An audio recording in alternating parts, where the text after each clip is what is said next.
But yes. So Lamadishino knew more. Oh, he should know more than you knew at the time. Oh, definitely, it happened in your state. And both of you were governors under Alliance for Democracy. Oh, yes, we are. So did Lamadishino tell you what he knew? He told me many things which I may not be able to tell you. The many things you did not write in this book? Yes, which I didn't write in that book. Why, Chief Akande? Because there are many things you may know and you don't tell the public. Let's read from this interesting book, My Participation, an autobiography written by Chief Bisi Akande. I want to read from page 366. Chief Akande says, Bola Ige knew Obasanjo's deep-seated hatred for our leader, Chief Obafemi Awolowo, a public confession to which he devoted his book, Not My Will.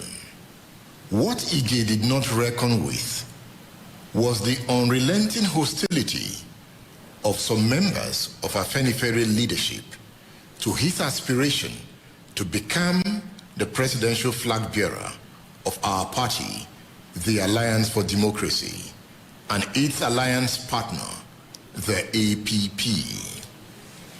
Take note of this. Chief Akande says, what Ige did not reckon with was the unrelenting hostility of some members of Afenifere leadership to his aspiration. Can you explain? Yes, I can. Before the aspirations, I can see that some people were not comfortable that Afenifere was formed in Bola Ige's home and under his chairmanship. And there's a minute for that. But they always talked of Afenifere having been existing before that time. And we know Afenifere never existed as an organization before that time. It never existed as a political party before that time. It was merely existed as a sobriquet, as a nickname to the action group, or as an interpretation of what we can call action group's motto. And that was why when Afenifere was banned by the Iran-6 government, when the action group was banned by the Iran-6 government, Afenifere too was banned. Afenifere as a principle. Sorry. When the action group was banned, Afenifere was not known. Egbe Omo Oduduwa, which was the cultural organization partnering with action group that was banned. Afenifere was not recognized because it never existed as an organization nor as a body. But when we were to form the Afenifere, we didn't know what we were going to form. We were going to form an association, a political association for the Yoruba people. But some of us say, don't let us give it a name. Some of us say, give it a name. But in the end, we gave it a name, and we call it Afenifere. And we say, Afenifere was a nickname of the old action group. But because it was a nickname, it was not recognized, it was not banned. So we can name our new organization Afenifere. And that was in 1992 in Bola Ige's home. And who were there that day? Oh, Baba Tope is still alive. Ebenezer Baba Tope? Yeah, Ebenezer Baba Tope was there, he's still alive. Who do I remember? Many. I have a minute showing names of everybody present at that. So are you making the point that Afenifere was like the brainchild of Bola Ige? The name was not, but the association was. The brainchild, yes, of Bola Ige. Bola Ige. But it was also Badamasi that reminded us of that name. And then we picked it up and we used it. But that time, Afenifere was not that acceptable to anybody because we were divided that time. Some were saying they are Awoist in the Kenny, some were calling themselves all kinds of names. But later, Afenifere became a very popular arrangement, and we started meeting with Papa Ajasin at Owo. We became that united in support of MK Abiola's ambition. That's when Afenifere became well known. And because of Abiola's persecution, Afenifere gave birth to Nadeko, that struggled to unseat the military from power. And as soon as the military was out, Afenifere came back to light. So some of his colleagues never liked the idea that Afenifere was Bola Ige's brainchild. Who are these his colleagues? Pa Ayo Adebanjo especially, Olaniwon Ajayi, and who is it? Pa Onabanjo? No. Onabanjo had died. Onabanjo had died. Jakande was part of Afenifere, but by the time he served with Abacha's government, he fell out. But those that remained were not part of us when we were forming the Afenifere. I've heard of the Ijebu Four. Yeah. Have you heard of Ijebu Four? Yes, I know. Yeah, if I remember their name, Papa Olaniwon Ajayi, Papa Ayo Adebanjo, Papa Onasanya, and Papa Abraham Adesanya.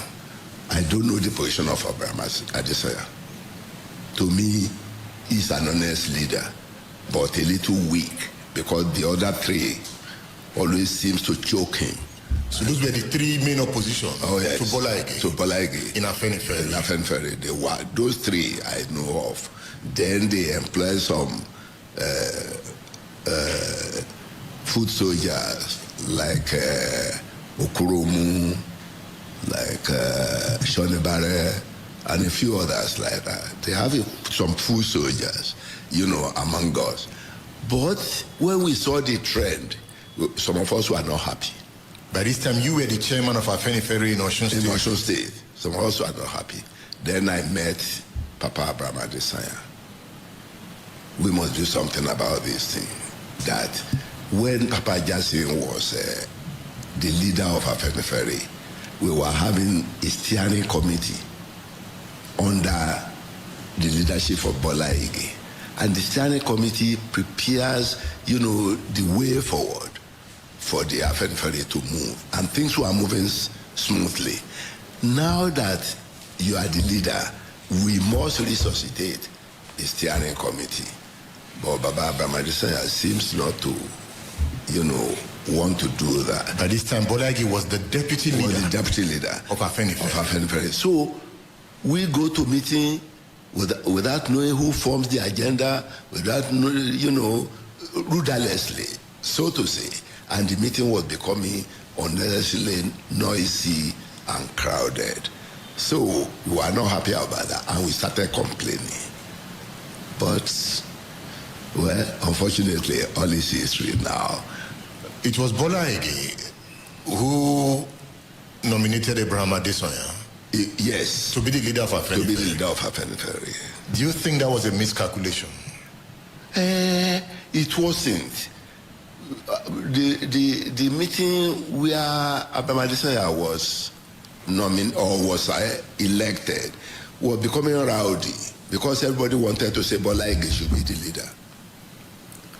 But it was Bola Ige who stood up to remind us that in the tradition of the Awolowo's political associations, when a leader goes, the deputy takes over. And that Ajasin was the leader. He had gone. Abraham Adesanya was the deputy leader. That, therefore, Abraham Adesanya should be the leader. So it made sense. And all of us supported him.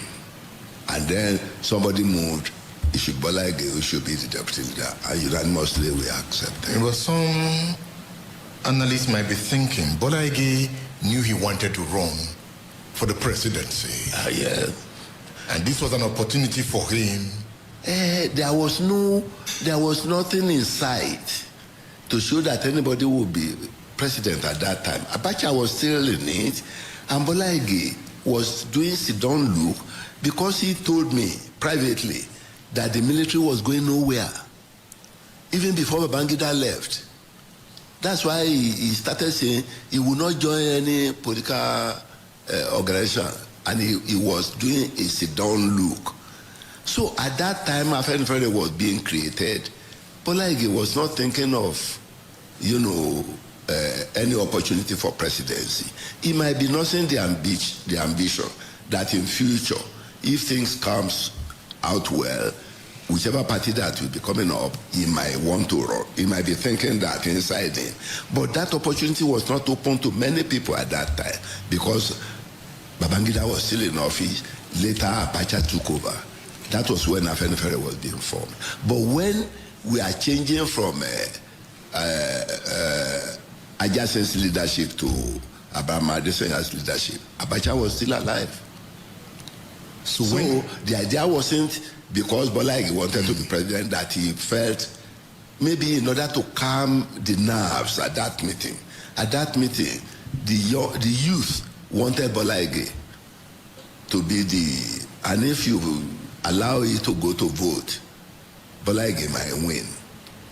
But before anybody would do anything, Bola Ige raised his hand and he talked, and he reminded us that in Awolowo's system, whenever a leader goes, a deputy leader, steps into his shoe.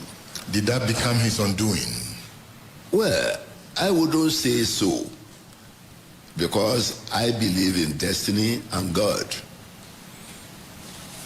I wouldn't say so. I believe he is a fair-minded leader, and he remembered that was the practice, and he didn't think of himself. He wasn't selfish. If lack of selfishness became his undoing, so be it.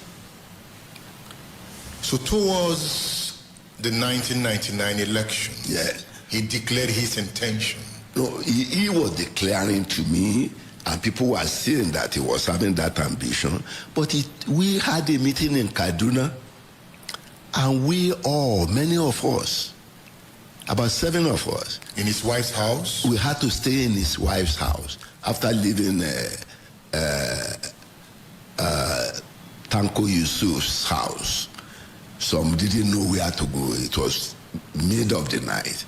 And it was Bola who said, let's go. My wife is having a place here. And we all moved there.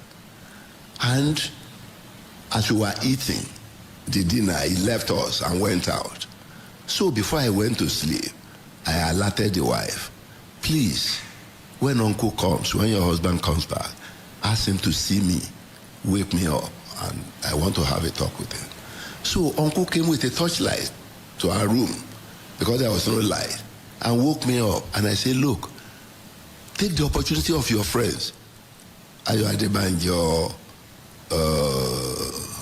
and who?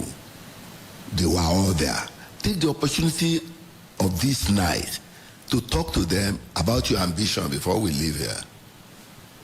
And as we woke up for the breakfast, he called them to a lobby and he told them.